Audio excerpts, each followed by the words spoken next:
ఈరోజు చివరి మార్గశిర లక్ష్మీవారం అంటే మార్గశిర గురువారం ఎంతో విశేషమైన ఈరోజు మార్గశిర లక్ష్మీవార వ్రతకథను ఎవరైతే వింటారో లేక చదువుతారో అలాంటి వారి సకల దరిద్రాలు తొలగిపోయి సకల శుభాలు కలుగుతాయి. లక్ష్మీ కటాక్షం కలుగుతుంది. సంవత్సరానికి ఒకసారి వచ్చే మార్గశిర మాసం నాడు ఈ పూజను ఆచరించడం సర్వశ్రేష్టం. మరి ఎంతో విశేషమైన ఈరోజు మార్గశిర లక్ష్మీవార వ్రతకథను ఇప్పుడు విందాం. ఈ మార్గశిర లక్ష్మీవార వ్రతం లక్ష్మీదేవికి చాలా ప్రీతికరమైనదని పరాశర మహర్షి నారదుడికి తెలియచేశారు. మార్గశిర నెలలో లక్ష్మీ పూజ చేసుకుని ఈ వ్రతాన్ని ఆచరించడం వల్ల రుణ సమస్యలు తొలగి శ్రేయస్సు, సంపద, ఆరోగ్యం కలుగుతాయని పురాణాలు చెబుతున్నాయి. పూర్వకాలంలో కళింగ దేశంలో ఒక బ్రాహ్మణుడు ఉండేవాడు. అతనికి సుశీల అనే ఒక కూతురు ఉండేది. ఆమెకి చిన్నతనంలోనే తల్లి చనిపోవడం వల్ల సవతి తల్లి పిల్లల్ని ఎత్తుకోమని చెప్తూ కొంచెం బెల్లం ఇచ్చేది.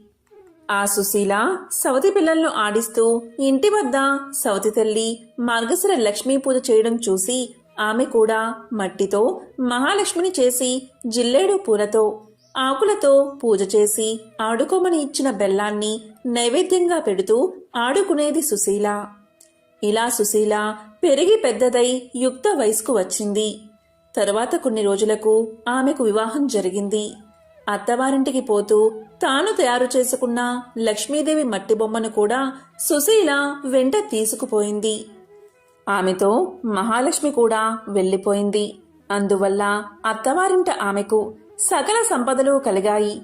పుట్టింట గర్భదరిద్రం దాపరించింది. సుశీల వెళ్లిన చోట మహా ఐశ్వర్యాన్ని అనుభవిస్తున్నారు. పుట్టింటి వారు కటిక దరిద్రులు అయిన సంగతి తెలుసుకున్న సుశీల ఎంతో బాధపడుతుంది. ఒకరోజు సుశీల పినతల్లి దరిద్రాన్ని భరించలేక కొడుకును పిలిచి ఇలా పలుకుతుంది. నాయనా, నీ అక్క సకల ఐశ్వర్యాలతో సుఖంగా ఉంది. నీవు నీ అక్క దగ్గరికి వెళ్లి మన అవస్థ గురించి తెలియచేసి కొంచెం ధనాన్ని ఇవ్వమని చెప్పి ఆ ధనాన్ని ఇంటికి తీసుకురా అని తెలియచేసింది తల్లి. ఇక సుశీల తమ్ముడు సుశీల ఇంటికి వెళ్లి వారి దరిద్రం గురించి తెలియచేశాడు. దరిద్రం గురించి తెలుసుకున్న సుశీల ఒక కర్రను దొలిపించి దాని నిండా వరహాలు పోసి తమ్ముడికి ఇచ్చింది. అతడు దాన్ని తీసుకువెళ్తూ దారిలో ఒక చెట్టుకు చేరవేసి కాలకృత్యాలు తీర్చుకుంటూ ఉన్నాడు. అంతలో ఆ త్రోవన పోయేవారు ఆ కర్రను తీసుకుపోయారు. అతడు వచ్చి కర్రను వెదకగా కర్ర దొరకలేదు. చేసేది లేక అతడు ఇంటికి పోయాడు. ఇంటికి వెళ్లిన కొడుకును తల్లి ఏమి తెచ్చావు అని అడగగా ఏమీ తేలేదని సమాధానం చెప్పాడు. మన దరిద్రం ఇంతే అని అనుకున్నారు వారిద్దరూ. కొన్నాళ్లకు సుశీల తమ్ముడుకు కబురు పంపి ఇంటికి రప్పించుకుని పరిస్థితి ఎలా ఉందని అడిగింది. అతడు ఇంటి పరిస్థితి ఎప్పటిలాగే దరిద్రపూరితంగా ఉన్నదని సమాధానం చెప్పాడు. దాంతో సుశీల ఎంతో విచారించి ఒక చెప్పుల జోడు నిండా వరహాలు పోసి దానిపై గుడ్డ కప్పి ఆ జతను తండ్రికి ఇవ్వవలసిందని చెప్పి అతడికి ఇచ్చింది. అతడు వాటిని తీసుకుని పోతూ ఉండగా దారిలో దాహం వేసింది. అందువల్ల వాటిని ఒక చెరువు గట్టు మీద పెట్టి నీరు తాగుతూ ఉన్నాడు.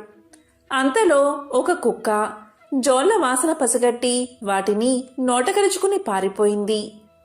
సుశీల తమ్ముడు గట్టు మీదకు వచ్చి చూసేసరికి చెప్పులు లేవు.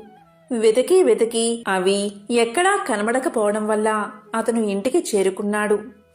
జరిగిన విషయమంతా తల్లికి తెలియచేశాడు. తల్లి జరిగిన దానికి బాధపడి మన దరిద్రం ఇలా ఎందుకు ప్రాప్తించిందో అని విచారించింది. మరి కొన్నాళ్లకు సుశీల తన తమ్ముణ్ణి రప్పించి అక్కడ పరిస్థితి ఎలా ఉంది అని అడిగింది. అతడు జోళ్లు పోయినవని చెప్తే అక్క కోపగించుకుంటుందని భయపడి ఆ సంగతి చెప్పకుండా అక్కడ పరిస్థితి ఎప్పటిలాగే ఉన్నదని తెలియచేశాడు. అప్పుడు సుశీల ఒక గుమ్మడికాయను తొలిపించి దాని నిండా వరహాలు పోసి తమ్ముడికి ఇచ్చింది. దానిని తీసుకుని వచ్చేటప్పుడు అతడు దానిని చెరువుగట్టు మీద పెట్టి నీటిలోకి దిగాడు. అప్పుడే ఆ త్రోవలో పోతున్న కోమటి అక్కడ గుమ్మడికాయ ఉండడం చూసి దాన్ని పట్టుకుపోయాడు. ఆ బ్రాహ్మణుడు చెరువుగట్టు మీద గుమ్మడికాయ కనిపించకపోవడం వల్ల ఇంటికి వెళ్ళిపోయాడు. తల్లి ఏమి తెచ్చావు అని అడగగా జరిగిందంతా చెప్పాడు.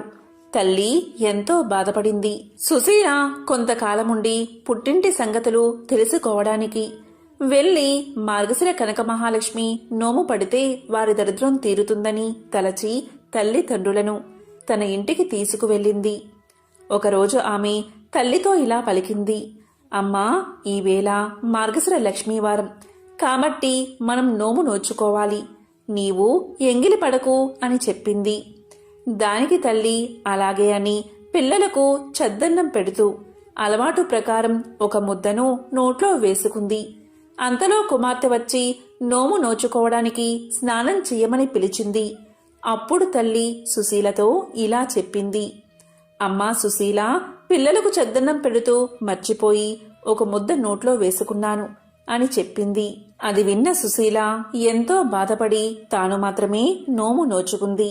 అంతలో రెండవ లక్ష్మీవారం వచ్చింది. అప్పుడు సుశీల తల్లి దగ్గరకు చేరుకుని అమ్మా, ఈ వారమైనా జాగ్రత్తగా ఉండమని చెప్పింది. అది విన్న తల్లి నేనేమైనా చిన్న పిల్లనా, నేను జాగ్రత్తగా ఉంటానని చెప్పి పిల్లలకు తలంటి నీళ్లు పోస్తూ నూనె గిన్నెలో మిగిలిపోయిన నూనెను తలకు రాసుకుంది. అప్పుడు సుశీల వచ్చి తల్లిని నోము నోచుకోవడానికి స్నానం చెయ్యమని చెప్పింది. అప్పుడు తల్లి మర్చిపోయి తలకు నూనె రాసుకున్న సంగతి తెలియచేసింది. అయ్యో, ఈ వారం కూడా వృధాగా పోయింది కదా అనుకుని సుశీల మాత్రం నోము నోచుకుంది. తరువాత మూడవ లక్ష్మీవారం వచ్చింది. అప్పుడు సుశీల తల్లితో అమ్మా, ఈ వారమైనా జాగ్రత్తగా ఉండు, నోము నోచుకో అని గట్టిగా చెప్పింది. తల్లి అలాగే చేస్తానని చెప్పి పిల్లలకు తలదువ్వుతూ తాను కూడా తలదువ్వుకుంది. అంతలో కుమార్తె వచ్చి తల్లిని స్నానానికి రమ్మని పిలిచింది. అప్పుడు తల్లి ఇలా చెప్పింది. మరిచిపోయి తలదువ్వుకున్న సంగతి తెలియచేసింది. అది విని దరిద్రులను బాగు చేయడం మానవులకు సాధ్యం కాదు అనుకుని సుశీల తానే నోము నోచుకుంది. మరికొన్ని రోజులలో 4వ లక్ష్మీవారం వచ్చింది. సుశీల ఈ వారమైనా తల్లి చేత నోమును నోపించాలని పట్టుదలతో ఆమెను ఒక గోతిలో కూర్చోబెట్టి పైన బల్లను మోతేసి తాను పనులు చేసుకుంటూ ఉంది. ఇంతలో పిల్లలు అక్కడున్న అరటి పళ్లను తిని వాటిపై తొక్కలను బల్ల సందు నుండి గోతిలో పడేశారు. అందులో ఉన్న తల్లి దురదృష్టవంతురాలు అవడం వల్ల ఆ తొక్కలు తిన్నది. అంతలో కుమార్తె వచ్చి మీదనున్న బల్ల తీసి ఆ తల్లిని స్నానానికి రమ్మని పిలవగా తాను అరటిపళ్ళ తొక్కలు తిన్న సంగతి తెలియచేసింది. దీంతో సుశీల ఎంతో విచారించి తానే నోము నోచుకుంది. తరువాత 5వ మార్గశిర గురువారం రానే వచ్చింది.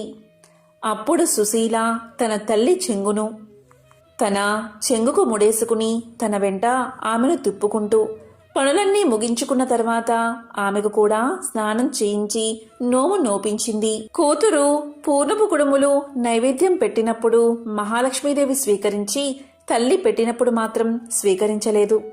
అది చూసి అలా చేయడానికి కారణం ఏమిటని మహాలక్ష్మిని అడిగింది సుశీల. అందుకు మహాలక్ష్మీదేవి ఇలా పలికింది. అమ్మాయి సుశీల, నీ చిన్నతనమున నీవు బొమ్మలతో ఆడుకుంటూ ఉండగా నీ సవతి తల్లి నిన్ను చీపురు పట్టుకుని కొట్టింది. అందుచేతనే నేను ఆమె నైవేద్యాన్ని పుచ్చుకోవడం లేదు అని పలికింది. అప్పుడా సుశీల తల్లి ఆమె తప్పు క్షమించి నైవేద్యాన్ని స్వీకరించి వారికి భోగభాగ్యాలు కలిగేటట్లు ఆశీర్వదించమని ప్రార్థించింది. దీంతో మహాలక్ష్మి ప్రసన్నురాలై తల్లి కూతుళ్లను దీవించింది. తరువాత సుశీల ఆమె తల్లిచే యథావిధిగా నోము నోపించి నోము పట్టిన మొదటి వారం పులగాన్ని, 2వ వారం క్షీరాన్నాన్ని, 3వ వారం ముద్ద కుడుములను, 4వ వారం పరమాన్నాన్ని నైవేద్యంగా పెట్టించి పుష్యమాసపు లక్ష్మీవారం నాడు పూర్ణపు కుడుములను సమారాధనకు పెట్టించి నోమును పూర్తి చేయించింది. తరువాత ఆమె పుట్టింటవారు దరిద్ర విముక్తులై ధనధాన్యాలతో తులతూగుతూ ఉన్నారు. ఈ మార్గశిర లక్ష్మీవార వ్రత పూజా విధానం దీపావళి లక్ష్మీ పూజ, వరలక్ష్మీ పూజ వలె ఉన్నప్పటికీ అమ్మవారికి సమర్పించే నైవేద్యం వైవిధ్యమైనది. మార్గశిర నెలలో వచ్చే అన్ని గురువారాల్లో ఉదయమే నిద్రలేచి ఇల్లు శుభ్రం చేసి తలస్నానం చేయాలి. ప్రత్యేకించి పూజ ముగిసే వరకు తలకు నూనె రాసుకోవడం, దువ్వుకోవడం చేయరాదు. చక్కగా అలంకరించబడిన లక్ష్మీ అమ్మవారి యొక్క చిత్రపటానికి లేదా చిన్న విగ్రహాన్ని పూజకు సిద్ధం చేసుకుని పువ్వులతో అందంగా అలంకరించాలి. ముందుగా గణపతికి ప్రథమ పూజ చేయాలి. తరువాత లక్ష్మీ అమ్మవారికి అదాగా షోడశోపచార పూజ, అష్టోత్తర పూజను చేయాలి. నెల రోజులు ప్రతి గురువారం ప్రత్యేక నైవేద్యాన్ని సమర్పించాలి. ఈ మార్గశిర లక్ష్మీ పూజ కథ చదువుకుని అక్షింతలు శిరస్సుపై ధరించాలి. లక్ష్మీ పూజ మార్గశిర నెలలో అన్ని గురువారాలు చేస్తారు. కేవలం 4 గురువారాలు మాత్రమే మార్గశిర మాసంలో ఉంటాయి. కానీ ఈ లక్ష్మీ పూజ పుష్యమాసంలో వచ్చే మొదటి గురువారం రోజు కూడా తప్పనిసరిగా చేయాలి. ఇదే ఇక్కడి విశేషం. ఈ సందర్భంగా లక్ష్మీ అమ్మవారికి సంబంధించిన మరొక విశేషమైన కథను ఇప్పుడు ఈ వీడియోలో తెలుసుకుందాం. అదే మార్గశిర లక్ష్మీవార వ్రత కథ, కనక మహాలక్ష్మీదేవి కథ. పూర్వం పరాశర మహాముని, నారద మహాముని కలిసి త్రిలోక సంచారానికి బయలుదేరారు. వారలా తిరుగుతూ భూలోకంలో ఒక గ్రామాన్ని చేరుకున్నారు. ఆ సమయంలో ఆ గ్రామవాసులకు బ్రాహ్మణ, వైశ్య, క్షత్రియ, శూద్ర జాతుల వారంతా వారి వారి ఇళ్లను గోమయంతో అలకి లక్ష్మీదేవి పాదాల ముగ్గులు పెట్టారు. స్త్రీలందరూ తలంటు స్నానాలు చేసి కొత్త బట్టలు ధరించి మహాలక్ష్మీ పూజ చేస్తూ ఉన్నారు. ఆ గ్రామవాసుల భక్తి శ్రద్ధలకు నారదుడు ఆశ్చర్యపడి పరాశర మునితో ఇలా పలికాడు. మహర్షి, బ్రాహ్మణుల మొదలు కడజాతి వారి వరకు అందరూ కడు సంతోషంతో పూజలు చేస్తున్నారు కదా. ఎవరి గురించి ఈ పూజలు చేస్తున్నారు? వీరు చేస్తున్న వ్రతం ఏమిటి? ఈ వ్రత నియమాలు ఎలాంటివి అని అడగగా పరాశరుడు చిరునవ్వుతో ఇలా చెప్పాడు. నారదా, ఈ దినం గురువారం కదా. ఈ రోజు శ్రీ కనక మహాలక్ష్మికి అత్యంత ప్రీతికరమైన రోజు. అందువల్ల ప్రజలు లక్ష్మీ వ్రతాన్ని ఆచరిస్తున్నారు. సంవత్సరంలోని 12 మాసాలలో మార్గశిర మాసం శ్రేష్టమైనది. మార్గశిర మాసంలోని ప్రతి గురువారమును లక్ష్మీదేవికి చాలా ఇష్టమైన రోజే. శుక్లపక్ష దశమి గురువారం అయితే ఆ రోజు సుదశా వ్రతము అంటారు. ఈ వ్రతం శ్రీ మహాలక్ష్మీదేవికి మిక్కిలి ఇష్టమైనది అని చెప్పి ఊరుకున్నాడు. ఇదంతా బ్రహ్మ మానసపుత్రుడైన నారదుడు ఆలకించి, మహనీయ, మున్ను ఈ వ్రతాన్ని ఎవరైనా ఆచరించారా? వారు ఎలాంటి ఫలితాన్ని పొందారు? ఆ చరిత్రను కూడా వివరించమని వేడుకోగా పరాశరుడు ఇలా చెప్పడం ప్రారంభించాడు. నారదా, పూర్వం ఈ లక్ష్మీ వ్రతాన్ని ఆచరించిన ఒక భక్తుడి చరిత్రను తెలియచేస్తాను. శ్రద్ధగా ఆలకించి ఆనందించు. ఒకప్పుడు లక్ష్మీదేవి శ్రీ మహావిష్ణువుకు సేవలు చేస్తూ ఇలా పలికింది. నాదా, ఈ దినం నా వ్రతాన్ని ఆచరించే గురువారం కాబట్టి మీరు అనుమతి ఇస్తే నగరంలో సంచరించి తిరిగి వస్తాను అని ప్రార్థించింది. లక్ష్మీదేవి కోరికను మన్నించి విష్ణువు అలాగే పోయి రమ్ము అని పలికాడు. అప్పుడు లక్ష్మీదేవి సకల ఆభరణాలు ధరించి పట్టు వస్త్రాలు కట్టుకుని బయలుదేరింది. ఆమె వెళ్లిన వెనుకనే విష్ణువు ఒక ముసలి బ్రాహ్మణ స్త్రీ రూపం ధరించి ఆ మాయావేషంతో ఒక ఇంటిలోకి ప్రవేశించాడు. ఇక లక్ష్మీదేవి గ్రామ సంచారం చేస్తూ వృద్ధ బ్రాహ్మణ స్త్రీ ఇంటికి వచ్చి ఆమెతో ఇలా పలికింది. ఓ అవ్వా, ఈరోజు గురువారం, మహాలక్ష్మి వ్రతదినం కదా. ఇల్లు గోమయంతో అలకి ముగ్గులు పెట్టలేదేమిటి అని ప్రశ్నించింది. అంతన ఆ అవ్వ, అమ్మా, ఆ వ్రతాన్ని ఎలా చెయ్యాలి, ఎవరిని పూజించాలి వివరించు తల్లి అని వేడుకోగా లక్ష్మీదేవి మందహాసంతో వ్రతం చేసే విధానం చెప్తాను విను అంటూ ఇలా చెప్పడం ప్రారంభించింది. మార్గశిర మాసంలో మొదటి గురువారం నాడు ప్రాతకాలమే నిద్రలేచి గోమయంతో ఇల్లు వాకిలి అలికి లక్ష్మీదేవి పాదాలు కల ముగ్గులు పెట్టాలి. కొత్త కొలత పాత్ర ఒకటి తెచ్చి కడిగి ఎండబెట్టాలి. దానిని వివిధ రకాల బొమ్మలతో ముగ్గులతో అందంగా అలంకరించాలి. స్నానం చేసి శుభ్రమైన వస్త్రాలు కట్టుకుని శుచిగా ఉంచి ఒక బల్ల కడిగి దానిమీద కొత్త ధాన్యం ఎరుపు, నలుపు, తెలుపు రంగులవి కొద్దిగా వెయ్యాలి. మరికొంచెం కొత్త కొలత పాత్రలో వెయ్యాలి. ఆ పాత్రపైన 3 పోక చెక్కలు పసుపు నీటిలో కడిగి ఉంచాలి. తెల్లధాన్యం ఈనెలు తీసుకుని వచ్చి వాటిని జడవలే అల్లి మనసులోని కోరిక తలుచుకుని కొత్త పాత్రపై ఉంచి దానిపై ఎరుపు రంగు వస్త్రాన్ని, పువ్వులను ఉంచాలి. లక్ష్మీదేవిని తలుచుకుని పువ్వులు, గంధం, ధూపదీపాలు సమర్పించాలి. ముందుగా పాలు నివేదించి తరువాత అన్నాన్ని, పిండి వంటలను, కూరలతో మహానైవేద్యాన్ని సమర్పించాలి. ఇది ఒక పద్ధతి. ఇక రెండవ పద్ధతి సుదశా వ్రతము. అదిలా అంటే మార్గశిర మాసంలోని శుక్ల దశమి గురువారం రోజు ఈ వ్రతాన్ని ఆచరించాలి. ఆ రోజు ఉదయమే నిద్రలేచి గోమయంతో ఇల్లు అలికి వాకిలి కడిగి రంగురంగుల ముగ్గులు వేసి లక్ష్మీదేవి పాదము లాంటి ముగ్గులు పెట్టాలి. తరువాత స్నానం చేసి ఒక ఆసనాన్ని శుభ్రం చేసి ముగ్గులు వేసి ఇంటిలో తూర్పు దిశగా ఉంచి లక్ష్మీదేవి పూజ నిమిత్తమై ఒక పోక చెక్కను పసుపు నీళ్లతో శుభ్రంగా కడిగి దానిని పంచామృతంతోనూ శుద్ధోదకంతోనూ స్నానం చేయించి ఆసనంపై ఉంచి గంధం రాసి పుష్పాలు పెట్టి లక్ష్మీదేవిని జపిస్తూ 10 ముళ్ళు వేయాలి. 10 నాడులు కల దర్భగడ్డితో దాన్ని కప్పాలి. లక్ష్మీ చిత్రమును వ్రతలోర్యాలు ఉంచి ధూపం వెయ్యాలి. తరువాత నైవేద్యం నిమిత్తం వండిన పదార్థాలన్నీ సమర్పించాలి. ముఖ్యంగా పచ్చి బియ్యం కొంత నానబెట్టి వాటిని పిండిగా దంచి ఉండ్రాళ్ళు చెయ్యాలి. కొబ్బరికాయ, అరటిపళ్ళు, జున్ను, తీపి పదార్థాలు అన్నీ 10 రకాల వరకు ఉంచి లక్ష్మీదేవికి నైవేద్యం పెట్టాలి. ఆ ప్రసాదాన్ని ఇతరులకు కూడా పంచిపెట్టాలి. ఆ విధంగా పంచని ఎడల వారికి లక్ష్మీ కటాక్షం లేక సిరి కలగదు. గురువారం నాడు నూనెతో వంటలు కాని, పిండి వంటలు కాని చేయకూడదు. గురువారం పూజ చేసేవారు చేపం మాంసం తినకూడదు. తలకు నూనె రాసుకోకూడదు. అంతేకాదు పత్తితో ఒత్తులు చేసిన ఆనపకాయ కాని, నీచు కూరలు కాని తిన్నా, మంచంపై పడుకున్నా, రాత్రులు పెరుగన్నం తిన్నా లక్ష్మి ఇంట ఉండదు. ఇంకా దరిద్రులు అవుతారు. గురువారం నాడు ప్రాతకాలమే లేచి పొయ్యిలోని కాలిన బూడిదను తీయకపోయినా, వీధి వాకిలి తుడవకపోయినా ఇంట లక్ష్మి నిలవదు. గురువారం నాడు ఏ స్త్రీ శుచి అయి తెల్లని వస్త్రాన్ని కట్టుకుంటుందో వారి ఇంట లక్ష్మీదేవి ప్రసన్నురాలై ఉంటుంది.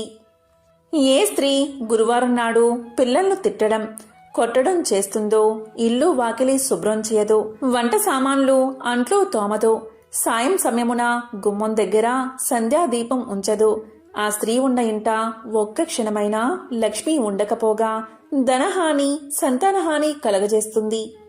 అలాగే గురువారం రోజున ఉడకని పదార్థాలు తినడం, అమిత నిద్ర, అమావాస్య, సంక్రాంతి తిథులలో అశుభ్రంగా ఉండి విహరించడం, అత్తమామలను సేవించక కస్సుబుస్సులాడడం చేసే స్త్రీల ఇంట లక్ష్మీదేవి పాదమైనా నిలవదు.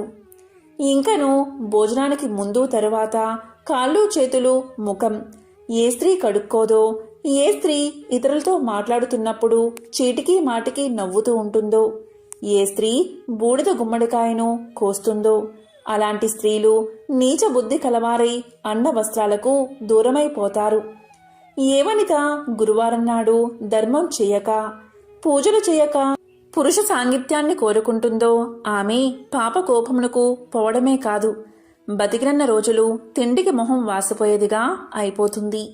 గురువారం, అమావాస్య, సంక్రాంతి పర్వతిథులయందు నిషిద్ధ పదార్థాలను ఏ స్త్రీ భుజిస్తుందో ఆమె అవసాన కాలమున అనేక బాధలు పడి చనిపోయిన తర్వాత యమకింకరులతో నానా బాధలు పడుతుంది.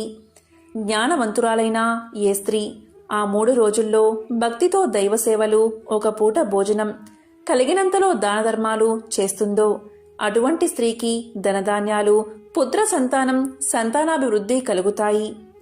ప్రతి స్త్రీ తాను ఆచరించే నిత్య కృత్యాలను బట్టి సిరి సంపదలు కలుగుతాయి. స్త్రీ ఉదయం నిద్ర నుంచి లేచిన వెంటనే ముఖం కడుక్కోవాలి. అలా కడుక్కోని స్త్రీ ముఖము చూస్తే పాతకాలు కలగడమే కాదు, ఏ కార్యం తలపెట్టినా జయం కలగదు. స్త్రీ దక్షిణం వైపు పడమర వైపు ముఖం పెట్టుకుని ఏ పదార్థాన్ని తినకూడదు. దీపం లేని చీకటి ఇంట భోజనం చేయకూడదు.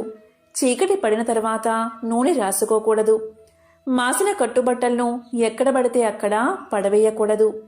ఏ వనిత ఇంటికి తిరగడం, భర్త ఆజ్ఞ లేకనే ఇష్టం వచ్చినట్లు సంచరించడం, భర్త మాటలు వినక ఎదురు చెప్పడం, దైవ కార్యాలయందు దేవ బ్రాహ్మణులయందు భక్తి విశ్వాసాలు లేకుండా ఉండడం, దాన ధర్మాలు చేయకపోవడం, అటువంటి వనిత గృహం రుద్రభూమితో సమానంగా భావించి లక్ష్మీదేవి అక్కడ అడుగు పెట్టదు.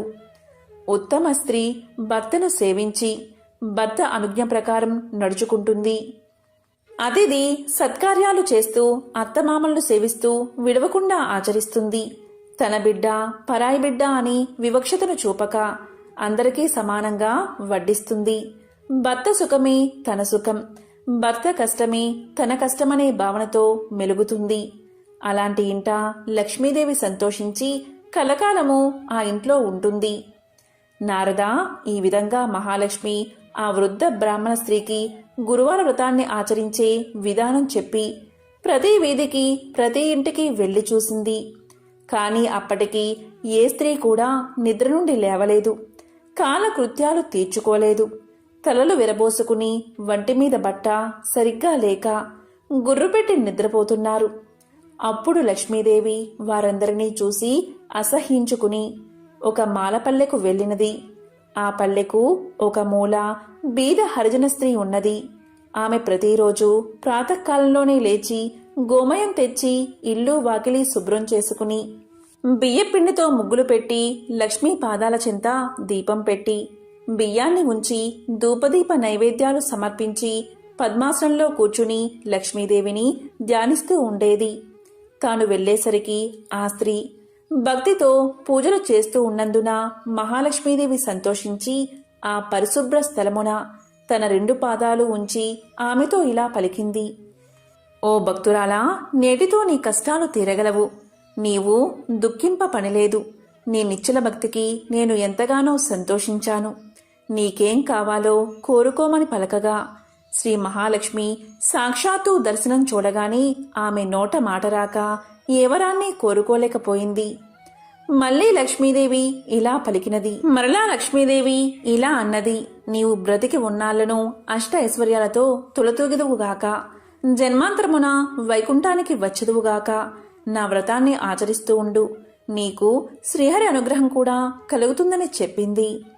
మహాలక్ష్మి చెప్పిన ప్రకారంగా ఆ హరిజన స్త్రీ కడు నిష్ఠతో ధ్యానం చేస్తూ ఉన్నది. లక్ష్మీదేవి పాదాలయందే మనసు లగ్నం చేసి ఉన్నందున ఆమె భక్తికి లక్ష్మీదేవి ఆనందించి ఆమె ఉన్న పూరెగుడిసెను పెద్ద భవంతిగా మార్చినది. ఇంటికి 4 మూలలా ధనరాశులు ఉన్నాయి. దానివల్ల ఆమె భాగ్యవంతురాలు అవడమే కాదు 5 పుత్రులను కూడా కన్నది. ఓ నారదా, ఇంకా విను.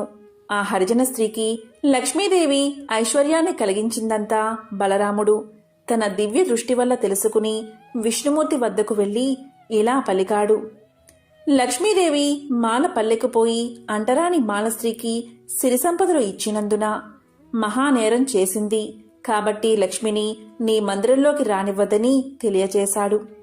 అంతలోనే గ్రామ సంచారం చేసుకుని వస్తున్న లక్ష్మీదేవిని విష్ణు మందిరంలోకి ప్రవేశిస్తూ ఉండగా బలరాముడు ద్వారమునికి అడ్డంగా నిలబడి లోపలికి రావద్దని శాసించాడు. అదేవిధంగా శ్రీ మహావిష్ణువుతో శ్రీహరి నీవు ఈమె ముఖాన్ని చూడవద్దని ఆజ్ఞాపించాడు. అన్నగారి ఆజ్ఞ ప్రకారం లక్ష్మీదేవిని విడిచిపెట్టడానికి హరి ఒప్పుకున్నాడు. వెంటనే లక్ష్మీదేవి తాను ధరించి ఉన్న బంగారు నగలు తీసేసి పట్టు చీరను విడిచి చిరిగిన వస్త్రాలు ధరించి ఇల్లు విడిచి వెళ్ళొద్దని పరిచారికలు ఎంత బతిమాలినా వినకుండా మరలా వస్త్రాన్ని చెప్పి వెళ్ళిపోయింది.